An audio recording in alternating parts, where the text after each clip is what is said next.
Hi folks, we're going to look at the solution to question 9 from part B of the Unit 3 assignment. So they ask us to sketch this function. So I'll get right to it. I'll start with part 1, which is finding out everything we can from the equation of the function itself. Okay, so first to the domain, we see no issues with any of the terms. So this is defined everywhere. So we have the domain of all real numbers. Move on to the x-intercepts. Okay, here pretty clear to see that the x-intercepts are going to be 0 and 5. Y-intercept, again, when x is 0, first factor is equal to 0, so the whole thing will be 2. Okay, since the domain's all real numbers, there's no discontinuities to worry about. Okay, so we'll go to end behavior. Okay, so we'll take the limit as x approaches positive infinity. Okay, and we see that this expression here is going to be approaching positive infinity, and it's being multiplied by something which is also approaching positive infinity. So in the end, the whole thing is just going to be approaching positive infinity. Let's take a look at the function as x approaches negative infinity. Now, because of the square here, this is also going to approach positive infinity as x gets very, very small. Okay, whereas this one here is going to be approaching negative infinity. So I'm multiplying a big positive number by a very negative number. So this is just going to approach negative infinity. Okay, and last thing, let's determine the sign of this function. Okay, so only places it can change sign are at 0 and at 5. Okay, at the x-intercepts. So here, this first expression is always positive, so I don't have to worry about that. So I just have to look here. So x less than 0 is going to make this negative. Okay, x less than between 0 and 5, this is still going to be negative. Okay, and here x greater than 5, that's going to be positive. Okay, so let's move on now to the second portion, which is going to be everything we can determine with the first derivative. Okay, so start by finding the first derivative. Now here I think it'll be easier to multiply this out and then take the derivative of the two terms instead of using the product rule. Okay, so again, try to look for those little tricks. So this is going to be x to the 5 over 3 minus 5x to the 2 over 3. So when we take the derivative, we end up with 5 over 3x to the 2/3 minus 5 times 2/3, so 10 over 3 times x to the negative 1/3.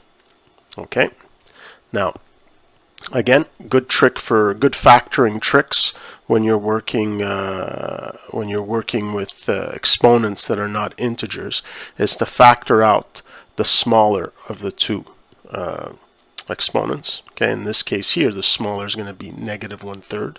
Okay, so I'm going to factor that out. But I also notice here that I can factor out a common factor of 5 over 3 because they both have a factor of 1/3, and between 5 and 10, factor 5. So what I'm going to do is I'm going to factor out x to the negative 1/3.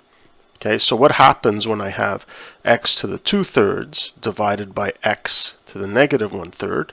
Well, I just subtract the exponents, so I have 2/3 minus negative 1/3. That's just going to be equal to 1. So I'm just going to be left with x here. Whoops, forgot the negative 1/3 here. Okay. And then here, well, the x to the negative 1/3 has been factored out, and the only thing I'm left here is a factor of 2. Okay, so here's my first derivative. So I see that my first derivative is going to be 0 at x equals 2 and won't exist at x equals 0. Okay, because this can be rewritten as 5 times x minus 2 times 3 times x to the 1/3. Okay, in case you don't see that. Okay, so won't exist at 0. Okay, but notice that at 0, the original function was actually defined. Okay, so it actually is a critical point. Okay, and we'll have to see whether it's actually a local extremum or not. Okay, so let's test that out. So y prime, so I have to test out 0 and 2. So let's put in, say, negative 1. So we have negative over, and here the cube root of negative 1 is still negative, so this is going to be positive. Let's put in x equals 1. The numerator is going to be negative. 1 minus 2 is negative, but 1 to the 1/3 is going to be positive. So end result is that we've got negative sign here. And when x is greater than 2, both numerator and denominator are going to be positive. So I got positive. So at x equals 0, while the first derivative doesn't exist, the original function does. And we see that the sign changes. So it goes from increasing to decreasing. So we have a local max here. So this will be a cusp. Okay, so this is just going to be 0, 0, since we already determined that y-intercept was 0. And at 2, when we're going from decreasing to increasing, we have a local min. So that occurs at 2, and that's negative 3. I'm not going to try to guess what 2 to the 2/3 looks like. So let's put that here. We have 2 exponent 2/3. Okay, times 2 minus 5 is negative 3. So we've got about negative 4.8. Okay, so there we go. So now we have everything we can get from the first derivative. Okay, increasing and decreasing behavior and local extrema. So let's go to the third part, which is going to be everything we can get from the second derivative. Okay, and I'm going to go straight from this expression here to determine the second derivative. So y double prime is going to be equal to, so here 5 times 2/3 is going to be 10 over 9 times x, and we have 2/3 minus 3/3 is negative 1/3. Okay, and then here we've got negative 10 over 3 times negative 1/3. So this is going to be plus 10 over 9 times x to the, well, negative 1/3 minus 3/3 is going to be negative 4/3. Okay, and now in order to work with this second derivative, because I need to determine when this is equal to 0, or when it doesn't exist. Okay, again, I'm going to use the same trick as I did above, is I'm going to factor out the smaller of the two exponents, which in this case here is going to be negative 4/3. Okay, plus I also have a common factor of 10 over 9. So take out the 10 over 9, x to the negative 4/3, and let's see what we have. Well, here when we factor out, we have x to the negative 1/3 divided by x to the negative 4/3. So I'm subtracting the exponents. So negative 1/3 minus negative 4/3 is going to be negative 1/3 plus 4/3, which is just 3/3. So again, we're just left with x. Okay, and here we factored this whole thing out, so we're just going to have plus 1. Okay, and see how nicely that works out. Okay, so again, the two places we're interested in are where the second derivative is equal to 0 and where the second derivative doesn't exist. Sorry, equal to 0, so that's at negative 1.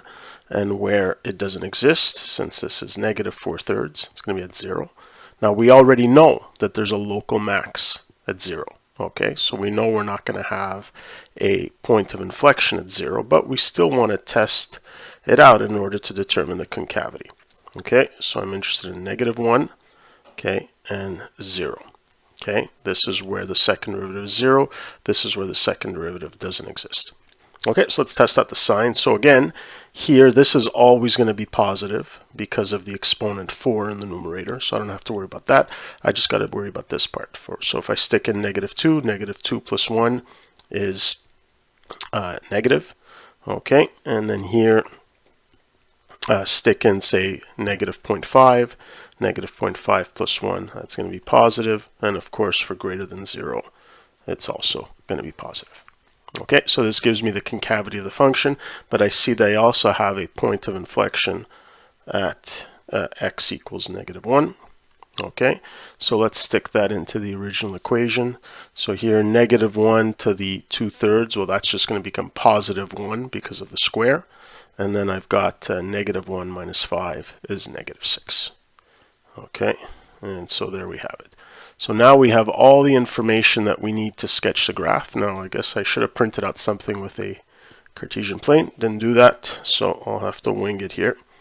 So if I look at my important x values, I'm going from negative 1 to 5. Okay, and if I look at the y values, well, mostly everything of interest is happening on the negative side. Okay, so I'll leave a lot of room on the negative side. Okay, so here we got negative 1, 2, 3, 4, 5, 6. Okay, and then we need to go -1, -2, and here 1, 2, 3, 4, 5, and that'll be good. Okay, so our x-intercepts, so let's start now setting everything up. So here we have y and x. Okay, there's no asymptotes to set up, so we know it's 0, 0. We have an x-intercept. Of course, we also have a local extremum there at 0, 5. We have an x-intercept. Okay, so let's plot our, so we already have our local max at 0, 0, and we have a local min at 2, -4.8. So 1, 2, 3, 4, 5, just above that. So there's our local min. Okay, and we've got our point of inflection at -1 and -6. Okay, so we'll do this part. This will be easier here. So if I look to the right of 0, I have a positive concavity the whole way through, and we know that this is going to positive infinity from our end behavior. So we've got something that looks like this on the right hand side. Okay, on the left hand side, okay, so this is where it would be better with a pencil. Okay, so I know it's going to be concave up between -1 and 0. Okay, so I'm going to sort of make sure it looks concave up here. And then it has to go to concave down to the left of -1. So I'm just going to draw it, and I know that it's going to negative infinity, so I'll make it look concave down there. Okay, so now I can draw it. It's going to look concave up to -1, and then it's got to look concave down, and I know that the end behavior is going to negative infinity. So my graph should look something like this. Okay, so just to recap, I did everything that I would have done before, so I won't recap all the major steps, but I will remind you of this very neat factoring technique when you're working with exponents that are not integers, is try factoring out the smaller of the, so in this case here the -1/3, in this case here the -4/3, the smaller of the exponents. Okay, and another trick to remember, that when you've got something that you can easily expand out that involves powers, it's likely easier to do that than to use the product rule. Okay, that's it for this one.